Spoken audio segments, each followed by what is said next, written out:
Esta es la barra de sonido Sony S400, es un modelo que aún en este 2024 se comercializa aquí en Colombia y en muchos países. Es una barra de sonido que incluye subwoofer y ambos son de gama de entrada o gama baja, por así decirlo. Y mientras observas este unboxing debes saber que es una barra de sonido de 2.1 canales, no cuenta con tecnología Dolby Atmos. Es compatible con canal de retorno de audio, pero no canal de retorno de audio mejorado, por lo cual, como te digo, no es compatible ni con Dolby Atmos ni tecnologías DTS. Y como adelanto te digo que aun cuando no es compatible con esas tecnologías, su desempeño me pareció que es bueno en general en cuanto a nitidez, experiencia envolvente, incluyendo por supuesto los bajos. Pero su precio puede que no sea el más asequible actualmente comparándola con otras marcas también con barras de sonido de gama baja, también de 2.1 canales. Pero si te gusta mucho la marca Sony y cuentas con el presupuesto, puede ser una muy buena alternativa para complementar televisores de gama baja o de gama de entrada, bien sea de esta marca o de otras marcas. Y mientras observas lo que encuentras en la caja, quiero aclararte algo muy importante, y es que la potencia de 330 watts que se menciona en la caja de esta barra de sonido muy probablemente se trate de la potencia pico y no de la potencia real. Y la verdad es que esto sucede en la gran mayoría de barras de sonido que he analizado hasta ahora, principalmente de la marca Samsung. Por ejemplo, esta barra de sonido de la marca TCL, que aún no he analizado, por lo menos tiene la decencia de colocar que estos 200 watts se trata de potencia pico y no potencia real.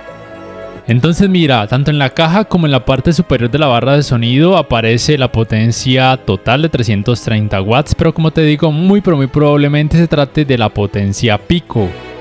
Y en la parte de abajo se describe esta potencia de 35 watts que muy probablemente se trate de la potencia real, lo cual concuerda en comparación, por ejemplo, al rendimiento de los parlantes o altavoces de mi televisor personal, el Sony A80L. Y en la parte de atrás del subwoofer aparece la potencia de 20 watts que muy probablemente se trate de la potencia real de este dispositivo, por lo cual la potencia real total sumando la barra de sonido y el subwoofer sería de 55 watts, que en la práctica no están para nada mal, de hecho es una muy buena potencia. Y como te digo, el rendimiento de esta barra de sonido junto al subwoofer desde mi punto de vista es muy bueno, teniendo en cuenta que son de gama de entrada o de gama baja. El subwoofer se sincronizará de forma inalámbrica y automática a la barra de sonido cuando enciendas la barra de sonido. Primero obviamente debes conectar ambos dispositivos a la corriente eléctrica y, como te digo, luego de encender la barra de sonido con su respectivo control remoto, la sincronización inalámbrica junto con el subwoofer se llevará de forma rápida y automática. Ahora bien, hablándote ya como tal de las pruebas que realicé con esta barra de sonido, tanto con un televisor Sony de gama baja, en este caso el X77L, como con uno de gama, digamos que alta, como es el caso del Sony OLED A80L, te puedo decir que la diferencia se percibe obviamente más cuando quieres mejorar la experiencia de sonido del televisor de gama baja. Porque con el de gama alta, si bien también se percibe obviamente una diferencia en comparación a los altavoces del televisor, la diferencia no es tan gigantesca como yo esperaría. Y es que la potencia total de los altavoces del X77L que te muestro en este momento es de 20 watts. Y recuerda que la potencia total de la barra de sonido con el subwoofer es de 55 watts, por lo cual hay una diferencia de más del doble que, como te digo, en la práctica sí se puede percibir y mucho. También te quiero decir que el rendimiento, tanto conectando la barra de sonido al televisor vía Bluetooth como también vía cable digital óptico, el cual incluye, o vía cable HDMI, el cual no incluye y debes conseguir aparte, desde mi punto de vista es prácticamente igual. No percibí diferencias entre estos tres tipos de conexión. También quiero decirte que aunque a veces es posible escuchar al mismo tiempo los altavoces del televisor y por supuesto los altavoces de la barra de sonido y el subwoofer, la experiencia no es la misma porque se escuchan disparejos y mucho eco. Por lo cual obviamente siempre lo más recomendado es escuchar el audio solamente por la barra de sonido y el subwoofer, que sería obviamente lo ideal. Quiero decirte que, por ejemplo, si conectas esta barra de sonido Sony a un televisor Sony de forma vía cable óptico, vía cable HDMI o vía Bluetooth, puedes con el control remoto del televisor de forma automática controlar el volumen y el encendido y apagado también de la barra de sonido. Es decir, que si apagas o enciendes el televisor de forma automática, se va a apagar o encender la barra de sonido. Pero si por ejemplo quieres alternar entre estas tres conexiones, es decir, cable digital óptico, cable HDMI y Bluetooth, si quieres hacerlo por alguna razón, se pueden generar interferencias y se puede desconectar y realmente no es algo que te recomiendo, por lo cual escoge una de las tres opciones, la que más se acomode a tu gusto, porque como te digo, no percibe diferencias en cuanto a rendimiento de audio. Te recuerdo que este modelo incluye el cable digital óptico, pero no el cable HDMI.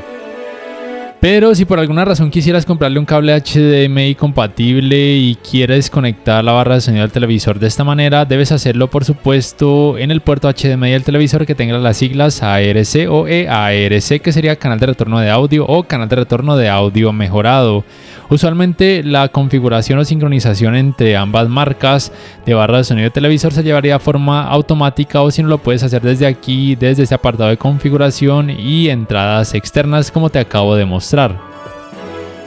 Quiero decirte que algo que no me gustó mucho es que encuentro una especie de delay o leve retraso cuando le doy el comando de bajar o subir volumen, y en pantalla aparece un poco retrasado, o por lo menos no aparece como a mí me gustaría, y es que se cuenta el volumen hacia arriba o hacia abajo de uno en uno, sino que lo hace en fracciones de 5, 7 o 10 por alguna razón.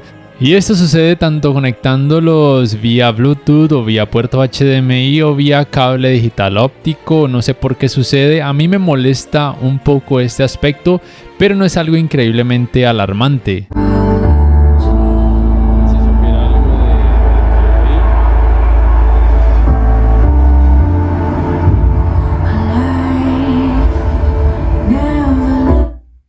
Voy a dejarte con algunas pruebas de audio. Pero antes quiero recordarte que también realicé la prueba obviamente con un televisor de gama más alta, el Sony OLED A80L, que es mi televisor personal. Y como te digo, si bien se nota una muy buena mejoría, la mejoría se nota más comparándola con el televisor de gama baja, el X77L. Y también quiero decirte que aunque a veces los modos de sonido se pueden modificar dentro del software del televisor, realmente no percibí diferencias. Es como si la barra de sonido solamente tuviera un solo modo de audio, el cual desde mi punto de vista está más que bien. Como te digo, es una barra de sonido de gama baja, pero con buenos resultados en general, aunque no sea compatible ni con Dolby Atmos ni con tecnologías DTS. Ahora sí voy a dejarte con la prueba del sistema de audio, tanto del televisor o de los televisores, como también intercalándola con el rendimiento del sistema de audio que incluye la barra de sonido junto con el subwoofer.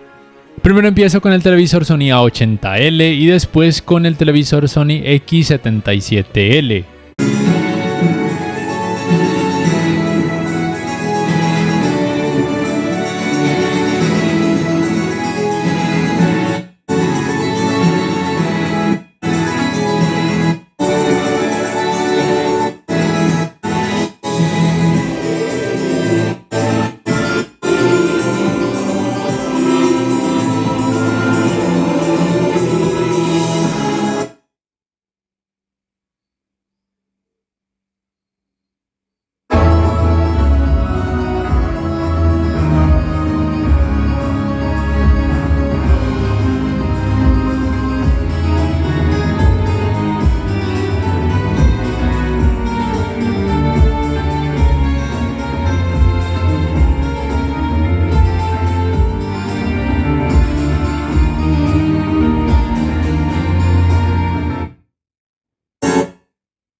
swarm brought ruin to our world.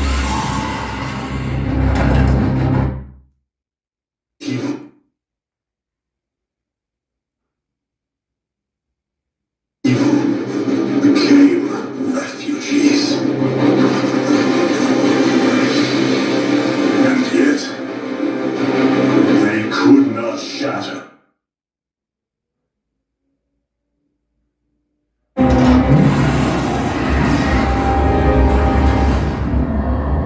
For we are bound by the Kala, the sacred union of our